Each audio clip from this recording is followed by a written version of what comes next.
So rumor has it, SGC is starting to catch up to PSA in terms of secondary card market value. Today I want to see if those rumors are true.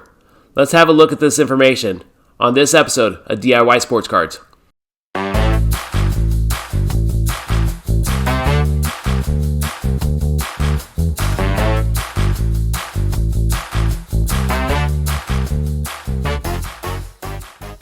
Hey folks, welcome to another edition of DIY Sports Cards. How are you all doing out there? So hey, I want to give you a little bit of background about me. I've been doing this channel for a couple months now, but I never really gave you a background of who I am. In my day job, I create and use predictive analytics to help Fortune 100 companies make optimal buying decisions. These efforts have saved them millions of dollars over the years. I created this channel to offer you a similar type of analytics so that you can make better buying decisions. You see, you deserve every opportunity to improve your leverage on today's sports card market and perhaps give you some insight on what tomorrow could look like. There is an element of predictive analytics here that can give you some hints as to what the short-term, near future could be. I'm not here to just give you roses. I'm here to provide you the entire landscaping, because what's the point of the roses if your garden's full of poison ivy? Now, looking across YouTube, there are a lot of influencers out there.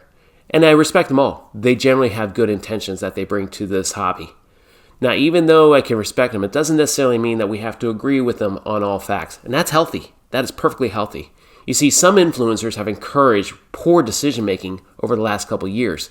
Yet, they still want to preach positivity and want you to keep saying kumbaya with them. In order to bring positives to this hobby, objectivity is necessary so you can find those positives. Like I always say, you go with what you know, but you always reserve the right to get smarter. Now let's do this.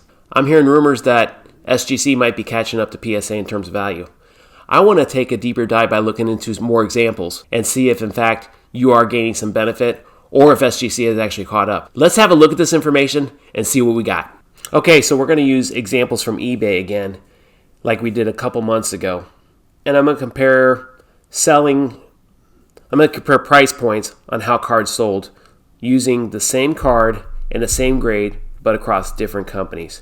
So the first one we're going to look at is the rookie Dr. J card. That's his 1972 Topps card in a PSA 6 versus an SGC 6. Price difference on this? Dr. J has gone for $760 in a PSA. The SGC version of this card has actually gone for $851. Immediately, out of the blocks, we have a comparison where SGC's price is actually higher than PSA. Now, this was not too hard to find.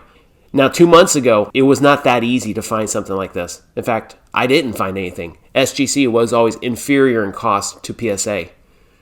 All right, let's see what else is out there. Next card I'm looking at is the Josh Allen rookie card. It's a base optic, but I think it's worth looking at, comparing a PSA 10 versus an SGC 10. Here, again, SGC, $10 more than a PSA. Interesting facts. 2 examples out of the blocks, and they weren't hard to find. Let's see if it holds up. All right, Mike Trout, the SGC 10 versus the PSA 10. Price for each, almost $2,700 for the PSA 10 versus $2,000 for the SGC 10. Okay, so it's not an absolute analysis. PSA is still showing instances where they're higher in value than SGC. Another example. We're going to compare one PSA 10 Mac Jones rookie base donruss card to a lot of 2 in an SGC 10. What's the price on these? Someone paid $189.99 for the Mac Jones, and there wasn't just one instance, that was multiple instances. Whereas the lot of 2 in an auction came out to $91 for the 2. In this particular instance, which one are you taking? Are you going to take one PSA 10 Mac Jones for almost $200? Or are you going to buy 2 SGC 10 Mac Jones for less than $100? I'm going to go with the SGCs. 2 is better than 1. Next example. All right, say you're on the market for vintage basketball. We got the Lou Alcindor, a.k.a. Kareem Abdul-Jabbar, a.k.a. Roger Murdoch, pilot from the movie Airplane, in a PSA 6.5 versus a Beckett in a PSA 7. Which one you taking? I can tell you what the market says. In the 6.5, the market says willing to pay $4,677 in an auction. So there were bids that got up to that number. And no, this wasn't a Probstein or anyone like that. This was actually a private seller compared to another auction for the BVG version of this card in a 7, which came in at $1,000 less. Now, while SGC is still showing that they're comparing, this is a great example that perhaps Beckett is now falling out of favor with the general market. A 7's a 7. This is a massive variation, folks, a massive one. To see a $1,000 differential on a card like this, maybe it's also telling us that the higher value cards are more accepted in a PSA than they are in something that's not a PSA. That's something to be seen. Let's move on. All right, next card. We are looking at a rookie Walter Payton 1976 Topps. Here we're going to compare an SGC 3.5 to a CSG 4.5. What's the price? $202 for the 3.5 versus a CSG in a 4.5 at $210, both on auction. This is an indication while SGC is doing well, the market has not yet caught up to CSG as recognizing them as a company that should be of value. When you see a point higher in grade compared to even an SGC, this raises an opportunity that perhaps we should be looking for CSG graded cards because the value is hidden. Hedge your bets. This is a great opportunity. A couple months ago, I looked at the Optic Hollow Justin Herbert in a grade 10 PSA versus SGC. Let's revisit this one. Let's see how it looks. Okay, the PSA has come down. The PSA 10 has come down from $1,000 to $700. A little bit of drop off in that marketplace. Could be the result of the declining market in the fourth quarter of last year, is what it is. Compared to an SGC, which is still holding firm at close to $500. So there's still benefit in buying the SGC 10 versus a PSA 10. But what's interesting about this is let's include CSG on this. A 9.5 in a Gen Mint, remember, they grade tough. They're showing even lower in cost than the other two companies. CSG showing some real value, and another example as to perhaps being the company we look at in 2022 to buy off the secondary market. Next example. Let's go vintage. 1969 Topps Mickey Mantle in a PSA 4 versus an SGC 4. Now, the price differential on this, both in an auction, both a single bid, so might as well call it a buy it now. $300 for the PSA versus $265 on the SGC in a 4. But what's interesting about this, you incorporate the BVG version of this card in a 5.5, and you are right in the middle of that price point. Still a little bit higher than the SGC 4 version of this card, but lower than the PSA 4. Which card you buying?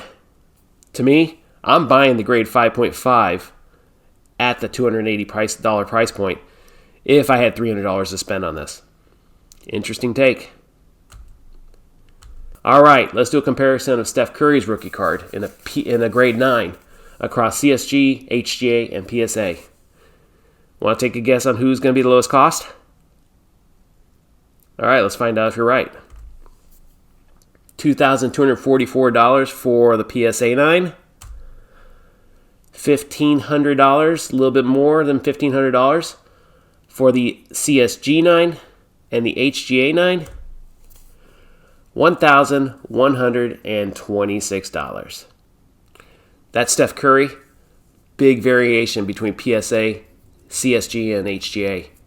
Tells me that there's opportunities in the other grading companies to really hedge your bets because eventually they're going to catch up. So what does this tell you? It should tell you that on the higher value cards, it is obvious that PSA is still king. There are examples out there that show you that SGC, it has caught up. Now, it's not in every instance, but they're definitely in the ring and they're contending. Now, this might be a product, a result of PSA shutting down last year and not really taking on any cards of low value, which is why the higher value cards are still out there more expensive. Later this year, it looks more and more like all bets are off. PSA, SGC, HGA, CSG, they're all going to be neck and neck. So it is possible that the market is evolving in a way that any base card or any card of lower value, you have your choice of which grading company you want to use. It almost doesn't matter, because no matter where you go, the value of that card graded is going to be maintained, and there's going to be an incremental difference between PSA's value and what the other three companies have done. And look at Beckett. They've been shut down forever. They've almost been the forgotten one, and it's starting to show in the marketplace. PSA is king. I'm a big fan of SGC, but I'm starting to see that the other companies, CSG and HGA, they're really stepping forward and contributing to the marketplace in a very positive way. That's all I've got for you, folks. Hope you have a good day. Enjoy your week. Stay safe. Be healthy. And we'll catch you at the next video. Peace out.